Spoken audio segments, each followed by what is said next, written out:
Des entrepreneurs qui n'ont pas peur des défis. Des experts qui amènent leurs meilleurs outils. Entrez dans le garage avec les dérangeants.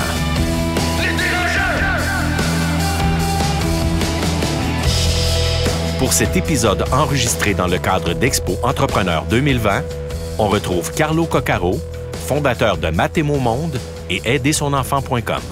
Bonjour et bienvenue à cet épisode hors série dans le garage des dérangeants. Je suis Carlo Coccaro, accompagné de mon dérangeant préféré, Noah Redler. Préféré comme d'habitude, mon Carlo. Comme d'habitude, mon beau Noah. Et aujourd'hui, Noah, on parle de structure d'entreprise pour stimuler la croissance. Et on a la chance d'avoir avec nous Éric Veilleux, qui est directeur senior investissement chez Desjardins. Salut Éric. Bonjour. Et on a aussi Stéphane Nassvetter, avocat en droit des affaires chez Gahling WLG. Bonjour. Salut Stéphane, merci d'être là. Peut-être prendre une petite minute pour nous expliquer un peu ce que vous faites au quotidien, Éric. Donc, moi, je suis directeur d'investissement, comme tu l'as dit. Donc, c'est toi qui gères le portefeuille. Exactement. Okay. Et on donne l'argent également à l'entrepreneur. Ça, c'est de la musique à nos oreilles. Donc, on est des accompagnateurs à ces entrepreneurs-là pour essayer de mettre à terme leurs projets. Projet de croissance, projet de transfert d'entreprise, projet de start-up. Donc, c'est tout ça qu'on peut faire. Donc, on aide les gens et on les appuie dans leur cheminement. Parfait. Et toi, Stéphane, à part aller plaider au tribunal, tu fais quoi? En fait, c'est drôle, je plaide jamais. Non, de mon côté, je fais juste, dans le fond, de la rédaction contractuelle puis du droit commercial. Donc, en fait, principalement en fusion-acquisition, également en technologie, mais tous les besoins commerciaux, évidemment, là, les entreprises puis les accompagner dans leur acheminement. OK, parfait. Puis, tu sais, si je peux me permettre un partage aux entrepreneurs qui nous écoutent, les structures d'entreprise, les contrats, c'est pas le fun d'en parler parce qu'on a l'impression que ça nous ralentit plutôt que d'accélérer notre croissance. Mais si j'ai un conseil à donner à ceux qui nous écoutent, c'est d'en parler et de trouver les bonnes solutions avant que les problèmes arrivent. Donc, quand il y a question de structure d'entreprise, entre autres, puis c'est le thème d'aujourd'hui, c'est important d'avoir la bonne structure en place pour faire des affaires. Prenons peut-être 2 minutes pour parler des différentes structures de base de l'entreprise. Donc, il y a l'entreprise enregistrée, l'incorporation. Qui veut se mouiller, Stéphane? Je peux commencer, en fait, puisque c'est un petit peu ma job. D'un côté, en fait, la première chose puis la plus simple à mettre en place, c'est une entreprise individuelle. Celle-là est plutôt pratique quand on est tout seul, évidemment, parce que si on n'est pas tout seul, on peut pas le faire. Un des dangers, par contre, là-dessus, c'est qu'il n'y a aucun des avantages avec, par exemple, les autres structures, comme aucun avantage fiscal, on n'a aucune protection. Donc, évidemment, notre passif d'entreprise, c'est le passif de la personne derrière. Donc, évidemment, c'est très vite mis de côté pour une entreprise qui grandit ou même pour une entreprise qui commence parce que généralement, si on veut s'investir, on croit au projet, donc on veut pas commencer de la mauvaise manière pour ensuite le mettre en place là, quelques mois plus tard. Ouais, donc le conseil, c'est de dire l'entreprise enregistrée, ça existe, ça coûte pas cher, mais idéalement, aller tout de suite à l'incorporation. Exactement. Mais j'ai une question, dans ce type d'incorporation, est-ce que j'ai un maximum de revenus que je peux faire? Parce que j'avais toujours compris que si je vais être juste enregistré comme entrepreneur, je ne peux pas faire plus que 50 000 par année, par exemple. Est-ce que c'est vrai? En fait, du point de vue fiscal, il faudrait que j'examine la question. Là. En fait, je ne suis pas au courant. Je vous dirais bien franchement que ce n'est pas du tout la structure qui est la plus populaire. Loin de là, c'est celle, en fait, que je ne vois jamais. Je sais qu'elle existe. Je sais qu'on peut le faire. Moi, j'ai commencé comme ça. Il y a 15 ans, quand j'ai commencé, pendant 3 ans, j'étais enregistré jusqu'au moment où je voulais prendre plus d'élan puis ajouter une structure de gouvernance à l'interne un peu plus complexe. Puis là, c'est de l'incorporation qui faisait tout son sens. En plus, avec les revenus supplémentaires, je suis devenu milliardaire à ce moment-là, donc l'incorporation... C'est sûr qu'à rendu là, ça vaut la peine. C'est ça. Je me demandais pendant combien de temps, en fait, que tu as été en entreprise individuelle? 3 ans. 3 ans? 3 ans, oui. Wow, J'étais dans le service, donc des services éducatifs. Oui. C'était très petit. Moi, c'était mon école d'entrepreneuriat. Puis je me suis levé un matin, on le fait, on est allé s'enregistrer. Donc, c'est l'avantage de la formule. C'est très, très simple. Ça coûtait 50-60 $ dans le temps. Exact. Puis... Donc, c'est plus populaire, évidemment, pour les consultants, les personnes, justement, qui sont dans le service.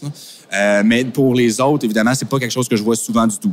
Alors, pour, justement, sauter aux prochaines structures d'entreprise, on a, évidemment, l'incorporation qui va être la plus populaire. J'y reviendrai un peu plus amplement là, au cours de l'épisode, mais c'est sûr que le gros avantage, c'est le traitement fiscal de 1. De 2, c'est d'avoir un patrimoine qui est distinct. Donc, le passif de l'entreprise et le passif de l'entreprise est distinct de celui de la personne qui la détient. L'actionnaire, généralement, dans la plupart des cas, va être tenu jusqu'à son apport en actionnariat. Donc, si on investit 100 $ pour avoir 100 actions, on va être tenu jusqu'à 100 $. Donc, on perd notre investissement, mais pas plus. Ça, c'est en théorie. Oui, parce qu'en pratique, tout le monde demande des cautions personnelles maintenant, là. Donc, il y a cet aspect-là. Il y a aussi d'autres nuances, comme par exemple s'il y a un dol, une fraude, là, qui peut faire en sorte que le voile corporatif soit levé. Mais en principe, c'est distinct. Et puis, effectivement, quoi qu'on demande des cautions, je connais quelques personnes qui ont réussi à se faufiler sans avoir besoin de fournir de cautions. Ça arrive. Il faudra faire un épisode là-dessus, Noah. Comment? Non, il va être très court parce que j'en connais juste quelques-uns. Ils sont en prison maintenant, ça ne nous aidera pas. C'est la notion aussi du conseil d'administration. Donc, souvent, quand tu es propriétaire de ton entreprise, tu es administrateur et en tant qu'administrateur, tu as également des responsabilités qui peuvent être personnelles. Exact. Notamment, là, par exemple, si on tombe à faillite puis on n'a pas payé nos employés, on peut être tenu jusqu'à 3 semaines de salaire, etc. Donc, évidemment, il y a beaucoup de nuances à ça, mais un des avantages, c'est évidemment, c'est le plus populaire. Donc, tous les autres acteurs sont habitués de jouer là-dedans.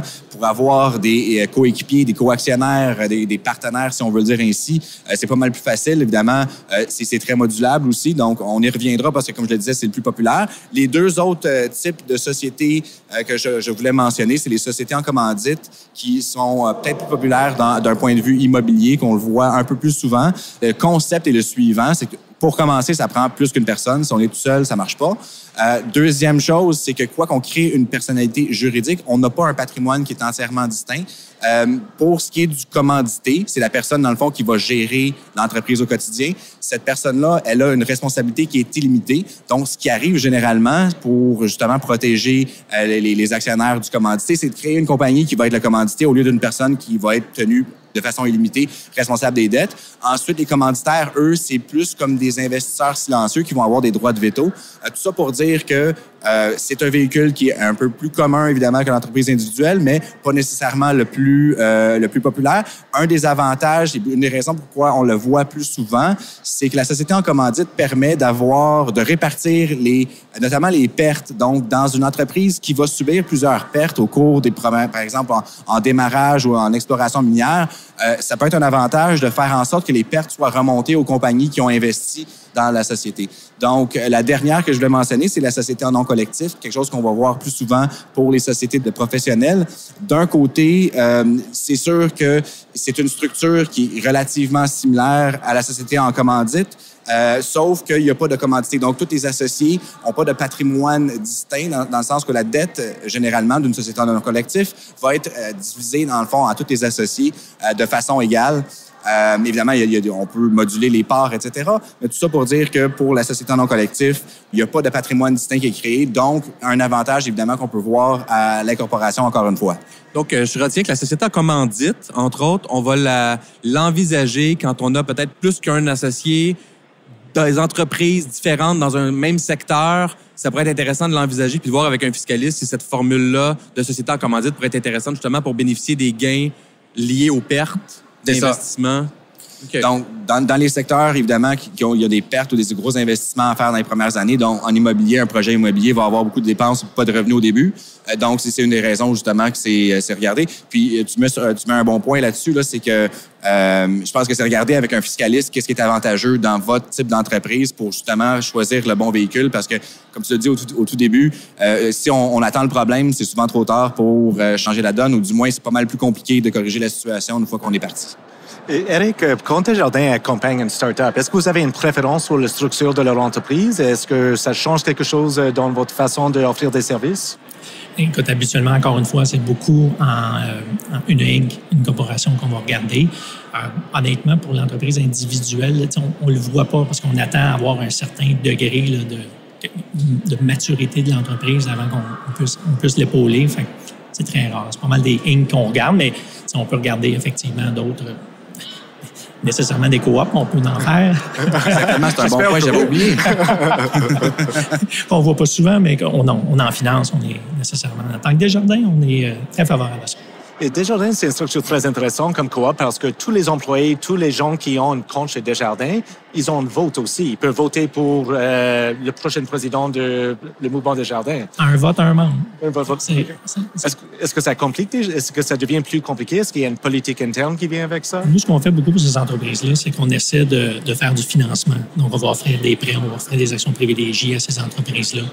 Donc, de ce côté-là, ça ne pose pas de problème parce qu'on est on accompagne effectivement ces différentes coopératives-là de cette façon-là. Je pense que les coops sont beaucoup utilisés aussi pour de la reprise d'entreprise par les employés, entre autres. On le voit avec le groupe Capital Média qui essaie de s'organiser justement pour reprendre la business, puis que les employés veulent pas perdre leur emploi, pas perdre leur fonds de pension non plus associé. Parce qu'effectivement, ce que tu fais, c'est que c'est les membres qui sont les employés qui sont actionnaires de ce regroupement-là. Et nécessairement, c'est ça qu'on aime, de savoir que les employés sont définitivement all-in avec ce principe-là, parce qu'ils sont membres, ils veulent effectivement la continuité de la business.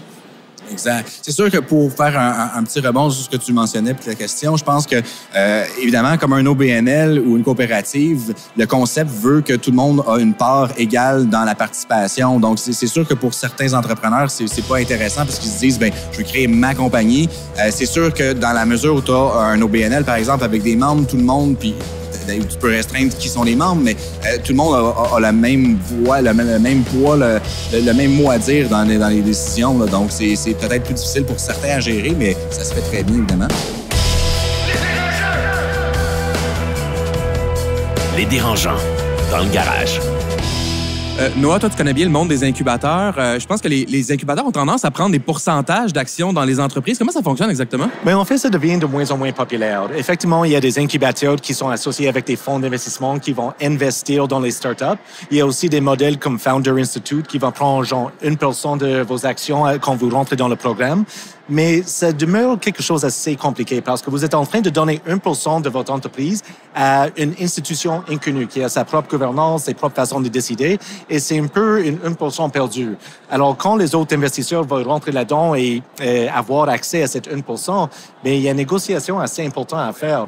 Et pensez-y au long terme, aux dilutions de ces parties.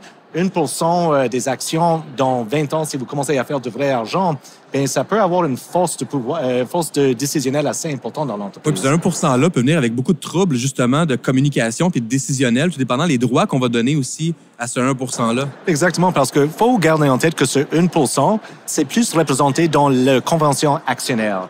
Alors, de faire sortir quelqu'un qui a 1% de votre entreprise, c'est le même processus que de sortir quelqu'un qui a 60% de votre entreprise. Alors, ça peut être long, ça peut être difficile, et cette institution ou personne peut avoir, comme j'avais dit, un rôle décisionnel dans votre entreprise éventuellement. Et dans ton expérience, pourquoi un entrepreneur, où est-ce que ça vaut la peine pour un entrepreneur de laisser sur la table un 1, 2, 3, 5% dans un incubateur? Est-ce que ça vaut la peine des fois ou tu dirais essayer d'éviter? Honnêtement, il y avait une époque où c'était important parce qu'il y avait un manque d'incubateurs et il n'y avait pas assez de ressources pour les entreprises, particulièrement en technologie.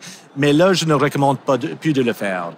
Il y a tellement d'incubateurs, il y a tellement de services pour les startups que vous pouvez chercher la même chose ailleurs. Mais ça change s'ils vont investir de vrai cash dans votre entreprise. Parce qu'on peut assumer qu'il y a une valeur associée avec l'incubation, mais est-ce que ça vaut 1% de votre entreprise? Peut-être quand ça vaut rien, on peut dire oui, mais on va avoir un peu, j'imagine, des regrets dans 5-10 ans. Et comment on choisit son incubateur? C'est quoi si tu avais 3 critères ou 2 critères importants pour bien choisir là où on va passer du temps, avec quel professionnel? Est-ce qu'ils ont des expertises dans votre milieu? Est-ce qu'ils comprennent vraiment votre entreprise, votre secteur? C'est quoi le programme qu'ils proposent? C'est qui offre ce programme? Est-ce que c'est offert par des entrepreneurs eux-mêmes? Est-ce que c'est des gens qui ont des vraies expériences? Et aussi, où c'est situé? La location d'un incubateur est autant important parce que ça peut être directement en lien avec une proximité à votre futur marché. Et la disponibilité des services qu'ils offrent. À un moment donné, tu dis, hey, on peut t'offrir tel service, telle personne, on a accès à telle personne, et ça va être le 3e jeudi du 4e mois. Exactement. Fait que ça, c'est important également. Et chez Desjardins, est-ce que vous travaillez beaucoup avec des incubateurs? Mais nous, on a Desjardins Lab, effectivement, qu'on aide effectivement les entrepreneurs comme ça. Mais oui, dans notre groupe, effectivement, qui fait le Early Seed Financing, ils ont des liens, effectivement, avec les gens. C'est une pépinière, effectivement, pour nous, pour investir dans les... Quand on parle de structure d'entreprise, on parle souvent de co-founders chez les actionnaires. J'ai souvent entendu, entre autres, Reid Hoffman, le fondateur de LinkedIn, puis d'un grand investisseur, dire 2 founders, c'est mieux que 1, 3, c'est mieux que 2, comme d'avoir des gens tellement investis dans l'entreprise que ça va aider à la croissance, malgré les défis qui peuvent venir avec la gestion à 2 ou à 3. En termes de structure d'entreprise, parce que c'est le thème de l'épisode d'aujourd'hui, comment bien structurer les mécanismes internes pour favoriser 2 ou 3 co-actionnaires principaux?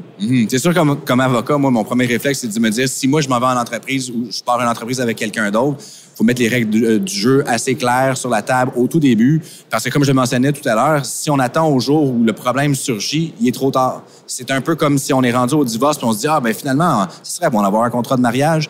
Too late. Puis essayer de négocier les clauses qui vont être utiles, ça va être une perte de temps totale. Donc, oui, ça peut coûter un petit peu de temps, d'argent au début, de mettre en place une convention entre actionnaires puis régir vraiment c'est quoi les règles du jeu, qu'est-ce qui va se passer si on est en telle situation, si tu fais faillite, si tu veux émettre de nouvelles actions, si tu veux vendre tes parts, qu'est-ce qui va arriver. Donc, mettre ça en place au tout début, c'est la chose la plus importante, je crois, lorsqu'on a des gens avec nous.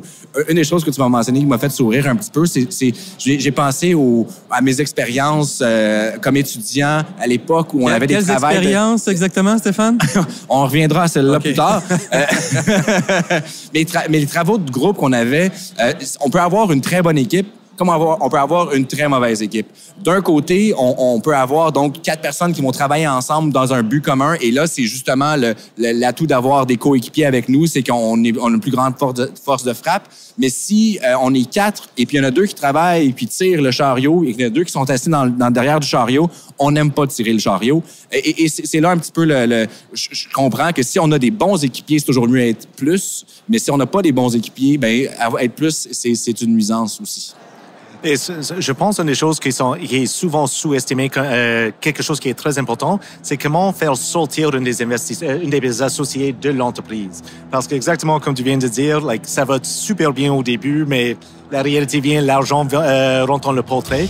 Mais après, quelqu'un ne veut plus travailler sur le projet, va sortir et t'es un peu pris avec cette personne si tu n'as pas établi un bon système de vote ou pour exclure quelqu'un de votre entreprise. Mais même chez les dérangeants, on a un système en place. Si jamais Carlo t'as plus d'allure, t'es moyenne vedette dans le futur, on peut te faire sortir. Pour vrai? Vous allez pouvoir me voter out? Non, pas nous.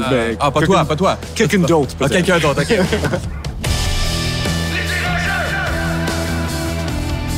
Les dérangeants, dans le garage. J'ai une bonne histoire j'ai un ami entrepreneur pharmacien qui a pris une année pour développer un projet entrepreneurial avec un collègue pharmacien. Ça allait bien. Ils ont lancé la pharmacie avec des investissements d'à peu près 1 million ou plus. Et finalement, dans les premiers mois de l'histoire de vie de la pharmacie, c'était l'enfer. Il s'est rendu compte qu'il était incapable de travailler avec cette autre personne-là. Et là, la convention d'actionnaire n'était pas encore signée. Il était en processus, mais des fois, les affaires vont plus vite que les documents légaux.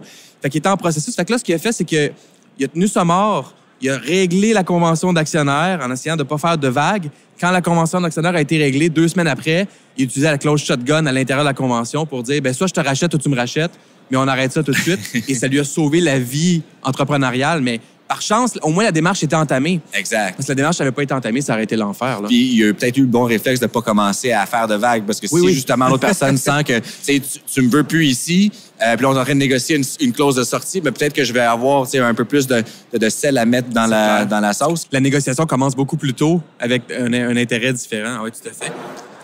J'ai une question pour vous deux. Vu que vous êtes là, je vais poser une question, je vais avoir des conseils gratuits. De plus en plus, on voit des entreprises qui sont en train de créer des spin-offs. En fait, cette année, Arch va lancer son premier spin-off, une nouvelle incorporation. Est-ce que c'est mieux de faire ça au nom de Noah ou est-ce que Arch devrait être le propriétaire de cette nouvelle entité? En fait, la structure fiscale va être la première chose à regarder, je pense, parce que dépendamment du type de projet, comme je l'avais mentionné tout à l'heure, peut-être que si c'est un type de projet où tu vas avoir beaucoup de pertes au début, tu vas vouloir remonter les pertes dans la compagnie mère. Peut-être que, à l'inverse, un fiscaliste va te dire comme quoi, tu serais mieux de le structurer de cette façon-là. Où est ton projet, etc. Donc plusieurs questions. Puis là-dessus, mon premier réflexe, ce serait d'en parler avec un fiscaliste. Après ça, si tu as eu le bon réflexe de dire que ça va être une nouvelle compagnie, tu veux pas que ça soit ton projet dans la même structure, de sorte que, par exemple, si tu te retrouves avec une réclamation dans ton nouveau projet parce que ça va pas bien, ça contamine pas ton autre projet. Donc, ça, c'est la première chose à faire. avantage purement juridique d'avoir une structure séparée. Autrement, je pense que c'est la fiscalité qui va nous dicter comment est-ce qu'on devrait structurer ça pour maximiser justement là, les avantages. Super, merci beaucoup. Je viens de sauver ces $300. Non, tu l'as pas sauvé, il va te facturer après. Ah, Ça sent bien. Moi, Carlo, comme entrepreneur, je m'intéresse beaucoup à l'idée de donner des actions à des employés clés dans mon entreprise. On est rendu une dizaine. Là-dedans, il y en a quelques-uns que je me dis, j'aimerais ça qu'ils soient là à long terme puis qu'ils donnent tout ce qu'ils ont pour la mission qu'on a d'amener les gens à leur plein potentiel.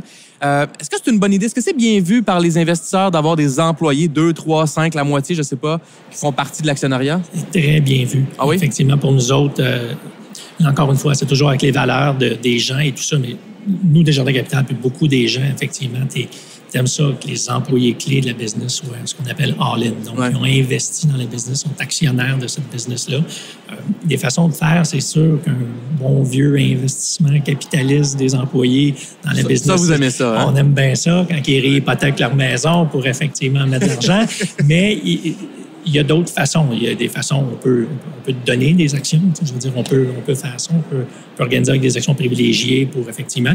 Il y a un régime d'option d'achat d'actions également qui peut être mis en place, c'est-à-dire à partir d'une certaine valeur qu'on détermine, mais tu es capable de diluer. Oui, parce qu'on peut, les gens ne savent pas, mais on peut geler la valeur de notre entreprise en date d'aujourd'hui et faire en sorte que les employés aient le gain à partir d'aujourd'hui, mais pas nécessairement tout ce qui a été bâti dans les 5-10 dernières années. Parce que c'est toi qui l'as bâti ou tu es prêt à reconnaître effectivement une certaine valeur, peut-être plus basse, pour reconnaître qu'est-ce que les gens ont fait.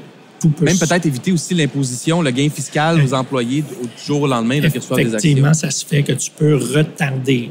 Tu vas le payer, l'impôt, là. Tu vas le retarder dans le temps, effectivement, de ce principe-là.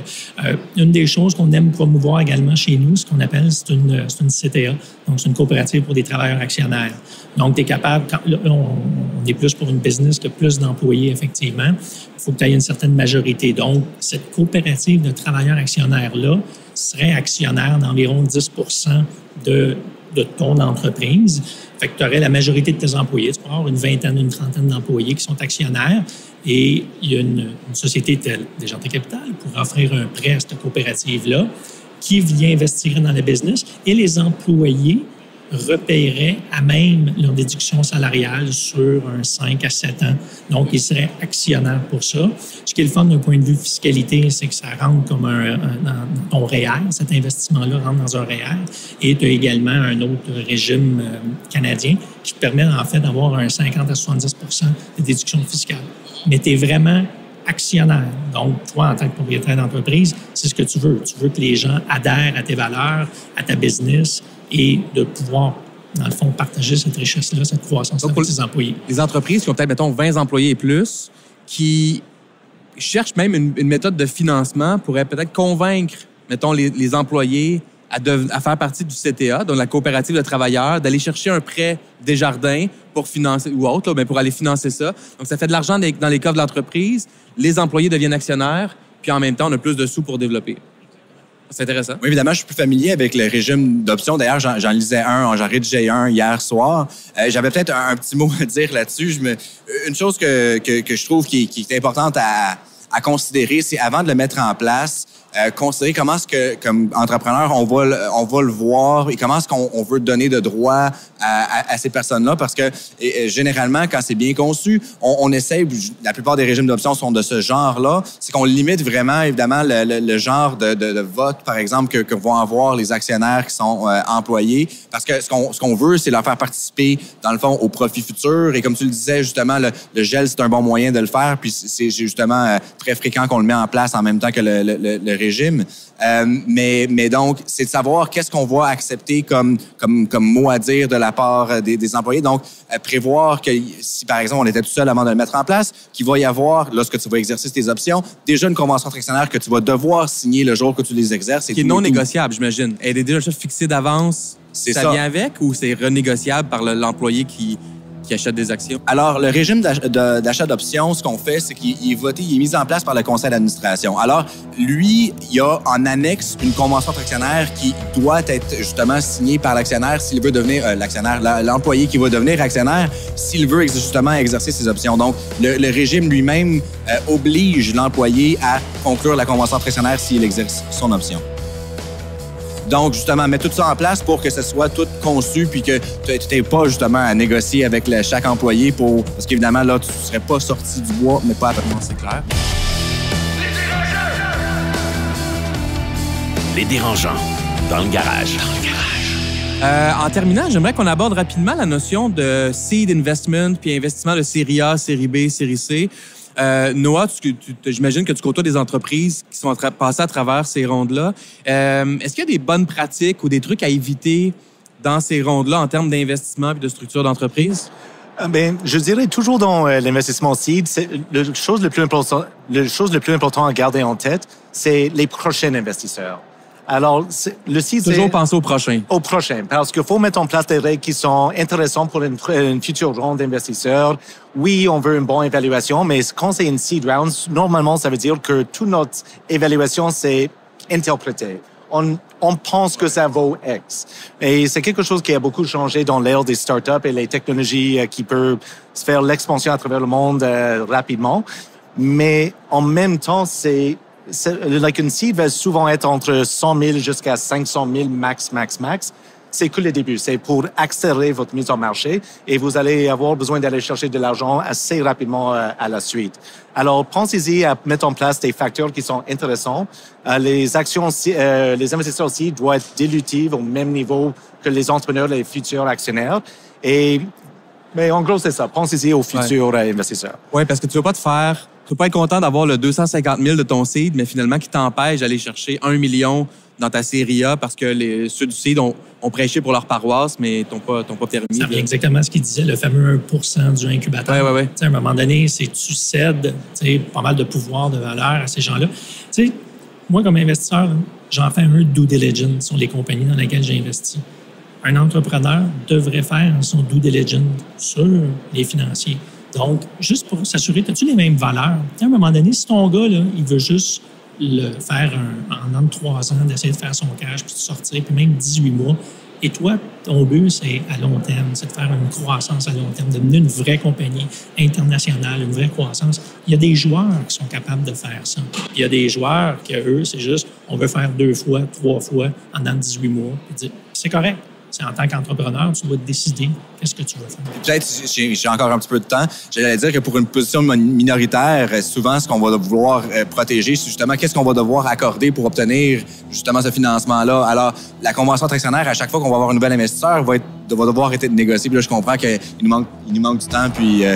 on ne va pas négocier aujourd'hui une convention, mais le message, c'est informez-vous auprès des spécialistes, fiscalistes, avocats et banquiers aussi, qui sont là justement, qui connaissent les investisseurs, qui peuvent donner des indices ou des informations importantes pour bien les choisir selon la vision qu'on a comme entrepreneur. Messieurs, merci énormément. C'était un plaisir. On a bien outillé les entrepreneurs à l'écoute, puis on se revoit pour un prochain épisode des Dérangeants. À bientôt. Merci, Carlo. Merci. Des entrepreneurs qui n'ont pas peur des défis. Des experts qui amènent leurs meilleurs outils. C'était Dans le garage. Avec les Dérangeants.